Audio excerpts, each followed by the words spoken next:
안녕하세요. 낙찰 여사입니다. 오늘부터는 부동산 권리 분석에 대해 본격적으로 알아볼 텐데요. 먼저 부동산에 적용되는 다양한 권리의 종류에 대해 알아보겠습니다. 권리 분석은 경매에서 필수적으로 이해해야 할 부분이므로 각 권리가 어떤 의미를 가지는지 하나씩 차근히 알아보겠습니다. 1. 소유권. 첫 번째로 알아볼 권리는 소유권입니다. 소유권은 부동산의 주인이 가지는 권리로 부동산 경매에서 가장 기본적이면서도 중요한 권리입니다. 부동산의 소유권은 해당 물건의 주인이 누구인지 명확하게 나타내며 이는 경매 물건의 안정성을 판단하는 데 중요한 기준이 됩니다. 부동산을 자유롭게 매매, 임대, 이용할 수 있는 권리를 포함합니다. 소유자가 법적으로 허가된 범위 내에서 부동산을 활용할 수 있는 권리이므로 경매에 나오는 물건의 소유권이 명확하게 정리되어 있는지 확인하는 것이 중요합니다. 또한 소유권은 부동산 등기부에 명확하게 기록되어 있어 소유권자가 누구인지 언제부터 소유하게 되었는지를 확인할 수 있습니다.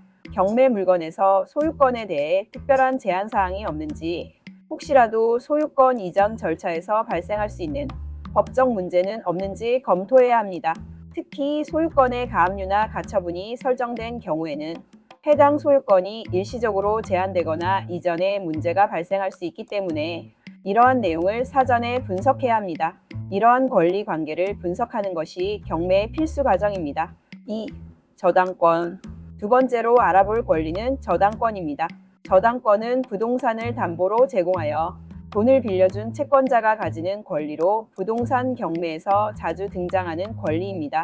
경매에 나온 물건 대부분은 저당권이 설정된 상태에서 나오며 이를 통해 채권자가 경매를 신청해 채무자의 부동산을 처분하고 채권을 회수하려고 합니다. 저당권은 부동산을 담보로 대출을 해줄 때 설정되며 채무자가 대출금을 갚지 못하면 저당권자는 경매 절차를 통해 대출금을 회수할 권리를 가집니다. 따라서 경매 참여자는 경매 물건에 저당권이 설정되어 있는 경우 저당권의 소멸 여부와 그에 따른 법적 리스크를 확인해야 합니다. 일반적으로 경매가 진행되면서 저당권은 소멸하게 되지만 특정 조건에 따라 잔존할 수 있는 권리도 있기 때문에 이를 사전에 분석하는 것이 중요합니다.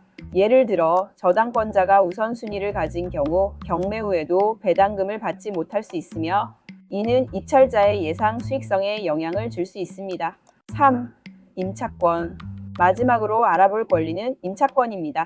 임차권은 세입자가 가진 권리로 부동산 임대차 계약에 의해 세입자가 해당 부동산을 사용할 수 있는 권리를 뜻합니다.